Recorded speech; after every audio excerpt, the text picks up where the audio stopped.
വന്ധ്യപിതാവ് ശ്രീ രാജഗോപാൽ, വന്ധ്യമാതാവ് ശ്രീമതി സരോജ.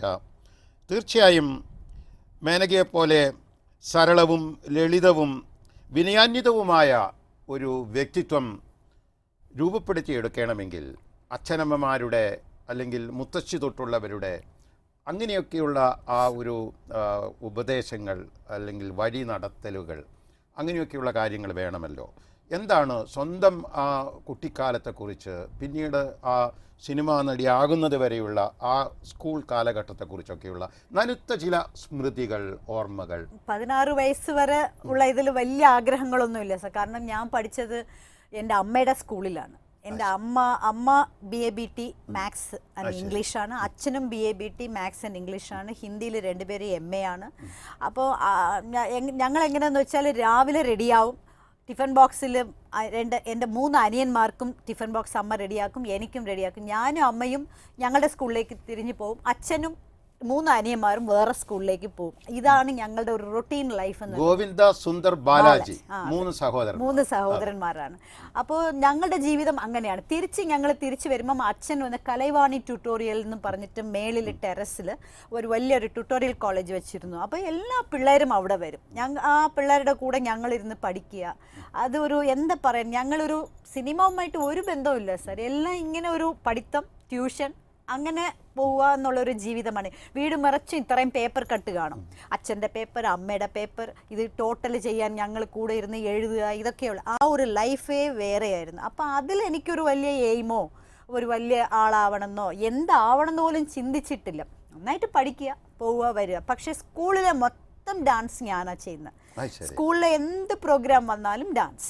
അപ്പോൾ അന്നൊക്കെ ഈ ഡാൻസ് ചെയ്താൽ നിറച്ചും കപ്പും അതൊക്കെ തരും. ലൈനായിട്ട് വീട് നിറച്ചും ഇങ്ങനെ ഞാൻ ഡാൻസ് ചെയ്ത് കിട്ടിയതാണെന്ന് പറഞ്ഞ് അങ്ങനെ വെക്കും. പിന്നെ നവംബർ 14th അതായത് എൻ്റെ പിറന്ന നാളുടെ തലേ ദിവസമാണ്. അപ്പം നവംബർ 14th ആകുമ്പോൾ നെഹ്റു ഡേ എന്ന് വരുമ്പം എല്ലാ സ്കൂൾ ചിൽഡ്രനും കൂടെ ചേർന്നിട്ട് നെഹ്റു സ്റ്റേഡിയം ഉണ്ട് ചെന്നൈയിൽ, അവിടെ വലിയ ഡാൻസ് ഉണ്ട്. പക്ഷേ ഈ വലിയ ഡാൻസിന് ഏറ്റവും വലിയ ചീഫ് ഞാനാണ്, ഏറ്റവും മേളിലിരുന്ന് ആടും. അത് കണ്ടിട്ട് ഇവരെല്ലാവരും അതൊക്കെയായിരുന്നു എൻ്റെ എന്തോ ഒരു വലിയ, ഞാൻ എന്തൊക്കെയോ സാധിച്ചെടുക്കുന്നു എന്നുള്ളൊരു മട്ടിലുള്ള. അക്കാലത്ത് തമിഴ് സിനിമയിൽ ഇഷ്ടപ്പെട്ട നടന്മാർ, നടിമാർ, ഇഷ്ടപ്പെട്ട സിനിമ, അങ്ങനെ എന്തെങ്കിലും ഓർമ്മയിലുണ്ടോ? തമിഴ് സിനിമ എന്ന് പറഞ്ഞാൽ ഞാനൊരു പ്രാന്താണ്. എന്ന് വെച്ചാൽ MGR, ശിവാജി ഗണേശൻ സാറിൻ്റെ പടങ്ങൾ എല്ലാവരും ഒരാളെ ഇഷ്ടമില്ലെന്ന്. കാരണം എനിക്ക് തമിഴ് ഡയലോഗുകൾ ഭയങ്കര ഇഷ്ടമായിരുന്നു. പിന്നെ അന്നത്തെ ഈ രാജാറാണിയുടെ വേഷങ്ങൾ കെട്ടി അഭിനയിക്കുന്ന പപ്പിമ്മ, പിന്നെ സരോജാദേവിമ്മ, KR വിജയമ്മ, ഇവരൊക്കെ ഭയങ്കര ഇഷ്ടമായിരുന്നു. അതൊക്കെ ഞാനിപ്പോഴും എനിക്ക് ഓർമ്മയുണ്ട്. ആദ്യമായിട്ട് KR വിജയ അവരുടെ കൂടെ അഭിനയിക്കാൻ ചെന്നപ്പോഴേക്കും അവരെ ഇങ്ങനെ നോക്കുമായിരുന്നു. ഞാൻ പറഞ്ഞു, എന്തിനാ ഇങ്ങനെ നോക്കുന്നു? ഞാൻ പറഞ്ഞു, നിങ്ങൾ ദേവിയായിട്ടും അവിടെയായിട്ട് ഇങ്ങനെയൊക്കെ, ഈ കണ്ണൊക്കെ ഇങ്ങനെ ഇരിക്കുന്നു, ചെവിയിൽ ഇങ്ങനെ വളഞ്ഞ് എങ്ങനെ ഈ ഹെയർ സ്റ്റൈലൊക്കെ ചെയ്യുന്നത്, ഇതൊക്കെ കാണുമ്പോൾ എനിക്ക് അതിശയം വരുന്നു. ഉച്ചയ്ക്ക് അവർ വീട്ടിൽ പോയി തിരിച്ചു വരുമ്പം അവരുപയോഗിച്ച അന്നത്തെ കാലത്തിലെ ക്ലിപ്സ് അതെല്ലാം ഇത്രയും കൊണ്ടുവന്ന്, ഇതാ നീ വെച്ചോ, ഇത് വെച്ചാൽ നിനക്ക് അതുപോലെ വരും എന്ന് പറഞ്ഞ് എൻ്റെ ഉച്ചയ്ക്ക് ഇത്രയും ക്ലിപ്സാണ് എൻ്റെ കയ്യിൽ കൊണ്ടു തന്നത്.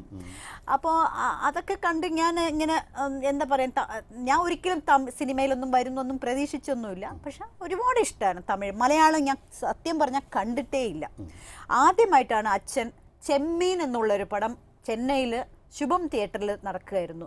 എൻ്റെ അടുത്ത് പറഞ്ഞു, ഇങ്ങനെ അവാർഡൊക്കെ മേടിച്ച പടമാണ്, നമുക്ക് പോയി കാണാം. ഞാൻ പറഞ്ഞു, അച്ഛൻ എനിക്ക് മലയാളം അറിഞ്ഞുകൂടെ, പോയിട്ട് നമുക്ക് ചുമ്മാ പോവാം, എല്ലാവരും എൻജോയ് ചെയ്യുമ്പോൾ നമുക്ക് എൻജോയ് ചെയ്യാം എന്ന് പറഞ്ഞാൽ അങ്ങനെ ആദ്യമായിട്ട് ചെമ്മീനാണ് അച്ഛൻ ഞങ്ങളെ കാണിക്കുന്നത്.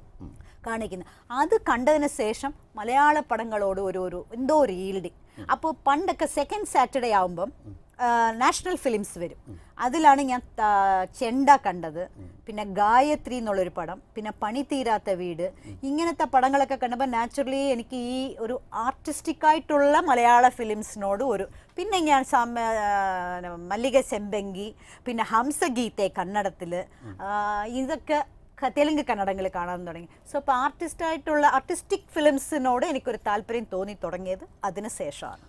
ഒരു അന്വേഷണം കൂടി ആ ചെറുപ്പകാലത്തെക്കുറിച്ചൊക്കെ, ഒരു വ്യക്തി എന്നുള്ള രീതിയിൽ തനിക്ക് എന്തെങ്കിലും പ്രത്യേകതകൾ ഉണ്ട് എന്ന് തോന്നുന്ന അങ്ങനെ എന്തെങ്കിലും അനുഭവങ്ങൾ? ഇല്ല, എനിക്കൊരു പ്രത്യേകത ഉണ്ടെന്ന് എനിക്ക് തോന്നിയിട്ടില്ല. എനിക്കൊരു കുറവുണ്ടെന്ന് തോന്നും. ഹൈറ്റ് ഇല്ല എന്നുള്ളൊരു വലിയൊരു കുറവ് എനിക്ക് എൻ്റെ മനസ്സിലുണ്ടായിരുന്നു.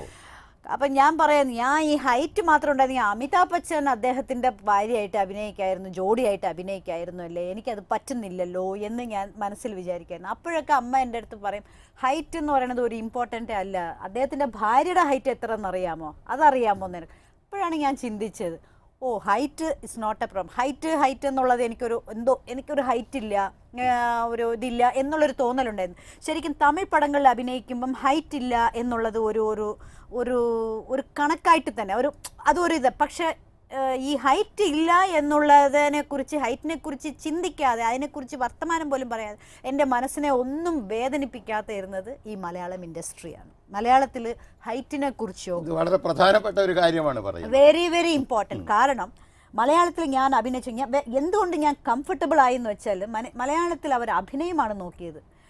അവർ പിരിവും വേണമെന്നോ കണ്ണിന് മഷി വേണമെന്നോ ലിപ്സ്റ്റിക്ക് വേണമെന്നോ അങ്ങനൊന്നുമില്ല. അപ്പം അതൊന്നുമില്ലാതെ ഞാൻ പരമാവധി മലയാള പടങ്ങളിൽ ബാലു മഹേന്ദ്ര സാർ, പിന്നെ മധു അമ്പാട്ട് സാർ, ഹേമേന്ദ്ര, മേക്കപ്പേ ഇല്ല, രാമചന്ദ്ര ബാബു സാർ, ഇവരൊക്കെ നിവ്യ ക്രീം എടുത്ത് ഇട്ടുകൊണ്ട് വന്നാൽ മതി എന്നാണ് പറയുന്നത്.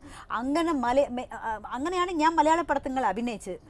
അപ്പോൾ ഞാൻ വിചാരിക്കും, ഇവരാരും എന്നോടൊന്നും പറയണില്ലല്ലോ. വേണു നാഗവല്ലി ചേട്ടൻ്റെ ജോഡിയായിട്ടും കോലങ്ങളിൽ അഭിനയിച്ചു, അപ്പോഴും എന്നോട് ആരും ഒന്നും പറഞ്ഞില്ല. അതേ മറിച്ച് തമിഴാണെങ്കിൽ ഉടനെ ഒരു ഹൈറ്റിനെ കുറ്റം പറയുക, ഇമ്മീഡിയറ്റ് ആയിട്ട് എന്തെങ്കിലും ഇത് പറയുക. ഈവൻ അഭിനയത്തിൽ പോലും വളരെ ഇതായിട്ട്, ഞാൻ മലയാളത്തിൽ ഫേമസ് ആയി കഴിഞ്ഞിട്ട് ഞാൻ തമിഴിൽ അഭിനയിക്കാൻ ചെന്നപ്പം എൻ്റെ അടുത്ത് അവർ പറഞ്ഞു, ma'am this is Tamil movie, കുറച്ചൊന്ന് വേണം, കുറച്ചൊന്ന് ബോഡി ലാംഗ്വേജ് വേണം, ഇത് മലയാളം അല്ല എന്ന് പറഞ്ഞു.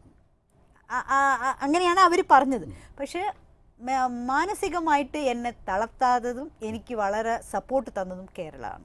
അപ്പോൾ ഈ പടങ്ങളിൽ അഭിനയിച്ചുകൊണ്ടിരിക്കുമ്പം എനിക്ക് ഈ മേക്കപ്പ് ചെയ്യണമെന്നോ, ഞാൻ വളരെ സുന്ദരിയാണെന്നോ, എനിക്ക് കണ്ണാടി നോക്കി ഞാൻ എന്ത് ഭംഗിയാണ് എന്നുള്ള തോന്നലേ എനിക്ക് വന്നില്ല. അതിന് കാരണം മലയാളം ഇൻഡസ്ട്രി. കാരണം എനിക്കത് ലാഷസ് ഇടണമെന്ന്, അല്ലെങ്കിൽ ഐലാഷ് ഇടണമെന്ന്. കാരണം ഗ്ലാമർ പടം അഭിനയിക്കാൻ പോയപ്പോൾ ഐബ്രോസ് ഞാൻ കട്ട് ചെയ്തു. എന്നെ ചീത്ത പറഞ്ഞ സേതുമാധവൻ സാറാണ്. എൻ്റെ ഓപ്പോൾ ഒരിക്കലും ഇത് ചെയ്യുമെന്ന് ഞാൻ പ്രതീക്ഷിച്ചില്ല എന്നോ, ഞാൻ ആകെ തളർന്നുപോയി. കാരണം എന്ന് വെച്ചാൽ ഓപ്പോളൊന്നും ഐബ്രോസ് എടുത്തിട്ടില്ല. അതിനുശേഷം കുറേ പടങ്ങൾ ഐബ്രോസ് എടുത്തിട്ടില്ല. ഏതോ ഒരു പാട്ട് വന്നപ്പം ഈ മേക്കപ്പ് അവരൊക്കെ എന്ത് ചെയ്തു, എടുത്തതോടുകൂടി എനിക്ക് പിന്നെയും എടുക്കേണ്ട ഒരു ഗതികേടായിപ്പോയി. അപ്പോൾ എന്നോട് എൻ്റെ ഓപ്പോൾ ഒരിക്കലും ഐബ്രോസ് എടുക്കും ഞാൻ പ്രതീക്ഷിച്ചില്ല എന്ന് പറഞ്ഞു.